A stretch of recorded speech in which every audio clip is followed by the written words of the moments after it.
Now, this is Taiwan's message to China. Taiwan's armed forces are saying this to China, and I'm quoting, "We are not eager for a fight, but we will not shy away from one either." That's the big message that's coming in from Taiwan. We're not eager for a fight, nor will we shy away from one. Rupinder, how do you read this message? And this is exactly why I started the discussion saying that will this just be flexing of muscles, or will we actually see some sort of military action by China? And more importantly, then where does it then leave the preparedness as far as Taiwan is concerned?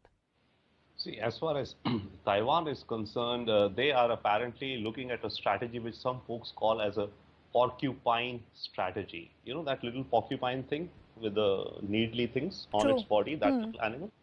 So that's the strategy for Taiwan's defense.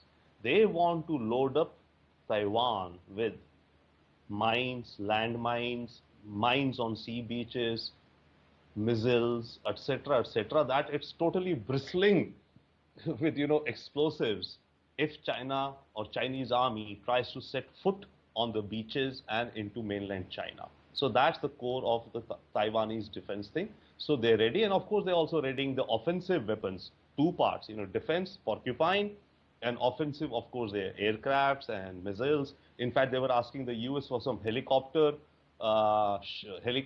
which have, missiles for anti-submarine, right, which America has denied them presently, actually, for some odd reason.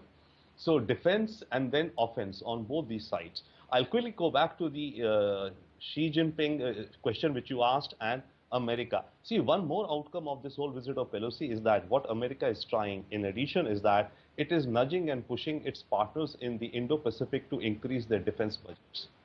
Okay, it's pushing Japan, South Korea, and others, whosoever listen, including India maybe, to increase, and these countries are realizing that they need to push up their defense budgets, right? So this heightened tensions would obviously lead to more defense preparedness of America's allies in this region, including Australia, as Ambassador was mentioning, the AUKUS deal, $12 billion odd of nuclear submarines, right? So America is shoring up its partners for the confrontation with China. Now, as far as Xi Jinping is concerned, absolutely. The Congress, the Communist Congress may be happening in October, but the preparations of that Congress have started actually this week.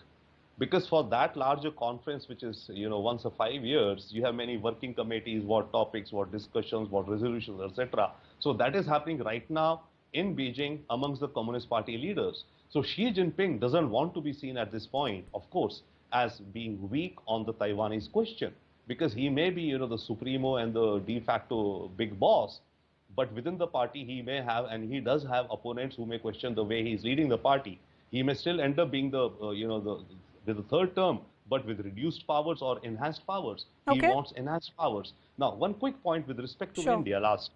So he does not want to be seen as backing off against the nationalists, and Chinese social media is actually bubbling over. What are we doing? Why are we not kind of hitting back? So what Xi Jinping could do with Taiwan and America, the timing is not ready. There are too many complications. Xi Jinping may decide to launch some side adventure with India. Something like a Galwan, or little more than a Galwan, not a bigger one, but something like or little bigger than Galwan, which would satisfy his domestic nationalist patriotic constituency and will keep up the fervor for him till he assumes the full leadership once again. So that's a worry for India. That is a worry for India. On that note, I'll request our guests once again to continue staying with us. This continues to be our top focus. We're slipping into a very short break, coming back and continuing this conversation.